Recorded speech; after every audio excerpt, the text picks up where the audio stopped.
Bonjour et bienvenue dans le jardin de Grandiflora et bienvenue à Roland. Bonjour Pascal, bonjour à tous. Petite nouveauté aujourd'hui, nous allons interagir entre nos deux jardins, l'un situé à l'ouest de la France pour le nôtre et celui de Roland situé à l'est de la France. Eh bien oui, nous sommes dans les Vosges ici, entre Vittel et Contrexéville. Ça sous-entend qu'on a de l'eau, pas toujours. Et on a aussi des canicules. Alors notre jardin fait environ 1000 m², il est essentiellement potager.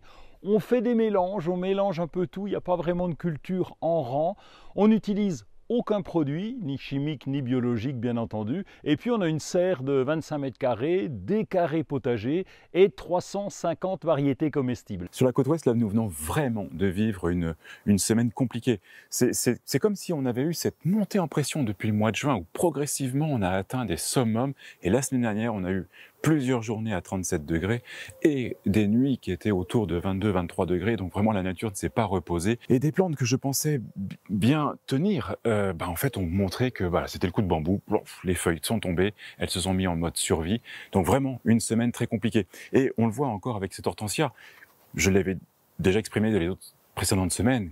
Pas très bien placé, je l'arrosais doucement, mais comme on utilise le service d'eau, j'ai tout arrêté. Alors là, les conséquences sont assez dramatiques. Donc, on est vraiment dans cette observation, cette étude et les changements que l'on doit apporter. Alors, notre potager étant essentiellement ludique, à la limite du nourricier. Alors certes, en termes de tomates, on a une autosuffisance, on a eu plaisir avec les courgettes, les haricots, on a eu cette première récolte, mais on se rend bien compte que toutes ces plantes souffrent. Et les cucurbitacées, elles sont en train de petit à petit disparaître et les fruits sont à la limite de la maturité. Donc, on va pas s'acharner, c'est une mauvaise année, c'est comme ça.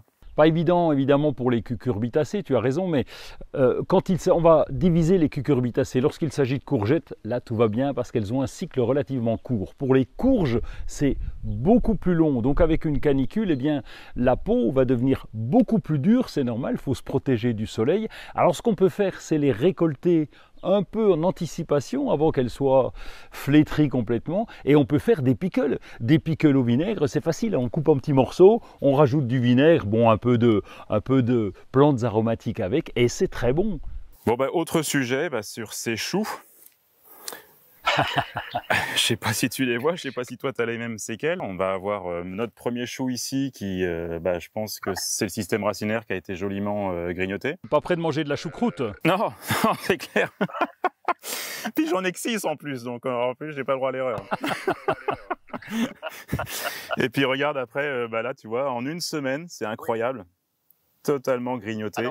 Oui, d'autant qu'on a la pluie qui est revenue. Alors je ne sais pas pour vous, mais nous la pluie est revenue, donc on risque d'avoir les premières limaces et les premiers escargots. Ça semble être des escargots de ton côté, donc il est possible que ça ressorte. Alors je vois pas très bien si c'est la pierride ou les escargots. Ça me semble être des escargots. Je pense que vu grignoter comme c'est là, tu vois, toutes ces feuilles qui sont mangées comme si c'était un oturinque, tu sais, la bestiole sur les feuilles. Je ne sais pas si l'oturinque s'attaque au chou. Oui, ce serait plutôt les escargots. Et puis on a la pierride du chou, mais là peut-être l'aurais-tu vu, il s'agit de chenilles. On voit le papillon, le papillon est tout blanc, il est magnifique, il a un point noir au milieu des ailes. Et par contre, il produit un maximum de chenilles qui s'attaquent au chou, la fameuse pierride du chou. Alors ce qu'on fait nous ici, puisqu'on n'utilise pas de produits, au printemps, quand on voit le papillon, on va soulever les feuilles et repérer les œufs pour écraser les œufs. Les œufs sont marrons, ils sont grands comme une pièce de monnaie, et donc ils sont tous groupés ensemble et on les écrase. Ah ouais, non, tu vois, je vois rien sur mes feuilles. De toute façon, ce serait pas maintenant la ponte, ce serait au printemps. Oh, c'est plutôt au printemps, oui, et puis les chenilles font leurs dégâts ensuite. Oui, c'est ça. Bon, là en conclusion, tu n'auras pas de choux à manger à l'automne. Il y a de grandes chances. Je vais essayer de protéger ces deux-là avec amour, mais je pense que là, le rythme dans lequel c'est parti... Écoute, je vais déterrer celui-ci pour voir ce que c'est. On va voir si j'ai un peu de racines. Je sais pas si tu vois ce que je suis en train de filmer. Mais... Oui, j'aperçois, oui. Je vois que tu déterres le dernier chou vivant. Ouais, je sais pas si ça te parle des... racines comme ça, mais en fait non, elles ont l'air d'avoir été desséchées. Oui, alors après, c'est le deuxième élément. Le chou est une plante vivace ou bisannuelle qui peut tenir à -5 degrés. Et donc, nous, on se pose la question de dire on n'en aura plus l'été. C'est-à-dire qu'on va faire une culture de chou qu'on va commencer dès l'automne et jusqu'au mois de juin. Et puis, on reprendra peut-être en septembre en se disant on fait l'impasse sur juillet-août. D'accord. Ouais. Donc on va décaler la saison parce que nous on a un troisième problème que tu n'as pas cité là. Ce sont les altises. Je ne sais pas si tu connais les altises, donc on les appelle les puces des jardins. Ils s'attaquent aux moutardes, ils s'attaquent à toutes les plantes de la famille des choux et c'est une véritable catastrophe. Et donc le seul moyen, c'est l'humidité. Donc évidemment, comme on ne peut pas arroser, on ne peut pas les faire fuir. Et donc dès qu'il y a de l'humidité, ces petites bestioles s'en vont. Et alors il faudrait mettre un filet anti-insectes ou il faudrait arroser régulièrement. Mais en restriction d'eau, on ne peut pas le faire. Donc l'idée, c'est de faire l'impasse sur les choux en juillet-août. Ouais, bon, bah, ok, bah, c'est noté. Et l'altis, c'est des petits trous aussi, hein, c'est ça? C'est des petits trous dans les feuilles? Alors, je vais essayer de te montrer ça parce que si tu vois pas grand-chose, tu verras peut-être ici. Voilà un chou maritime. Un chou maritime. Donc tu vois, c'est tout des petites piqûres et donc ils sont des centaines. J'en ai quelques-uns là, mais je ne peux pas les attraper parce qu'ils sautent tout de suite. Et donc on a peu d'attaques sur le chou maritime et peu sur le chouquel. Le chouquel, lui, est décoratif et puis il est intéressant pour ça parce qu'il va tenir un petit peu mieux. D'accord.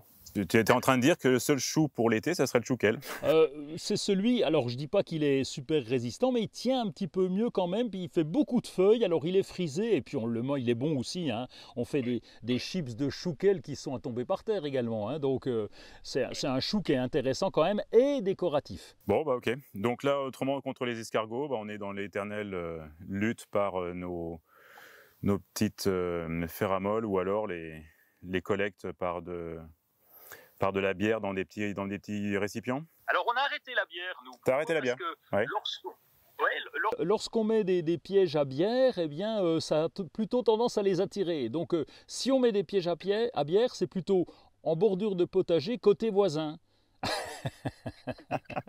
pour que les limaces et les escargots se déplacent là-bas. Sinon bah, je vais faire des relevés nocturnes, c'est-à-dire que je mets la lampe frontale et le soir, avant d'aller me coucher, je vais récolter quelques escargots et les envoyer toujours chez le voisin. On va pas diffuser ça. Non. Ok, bon bah écoute, je te remercie pour l'échange sur les choux et puis on continue dans notre jardin. Allez, on continue. On continue.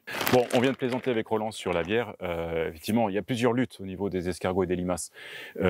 La première, c'était cette tendance qu'on avait de les attirer vers un produit où elles allaient s'engloutir, mais effectivement, ça les amène en quantité dans le champ, donc du coup, ça grignote aussi les salades et autres choux qu'il peut y avoir autour. Donc il y a bien entendu ce petit granulé qu'on appelle ferramol que l'on met autour des massifs et autres, mais il faut pas que ça soit recouvert de feuilles, ou faut pas qu'il y ait... parce que la limace glisse, et donc si elle vient glisser sur une feuille, elle va s'en donner à cœur joie pour aller vers le massif si le ferramol est déplacé ou bougé ou couvert. Donc l'autre solution, pour empêcher justement de glisser, c'est de mettre un paillage. Alors moi sous la main là, j'ai que du paillage de bois, donc j'espère que ça sera suffisant. Donc voilà, on va mettre ces copeaux de bois, je vais répartir sur le sol, j'ai un petit peu de paillage très fin. Bon, ça on verra, c'est peut-être un peu trop fin, mais ça peut quand même être suffisant parce que ça va absorber cette salive, cette sorte de salive, hein, c'est que les limaces va développer pour se déplacer, donc ça peut absorber et gêner le déplacement. Si ça ne marche pas, je renforcerai sans doute avec de la pouzzolane ou une roche volcanique qui, elle, va franchement absorber la salive et empêcher totalement la limace de se déplacer. Donc voilà, pour aujourd'hui, la mesure, ça va être renforcer le paillage.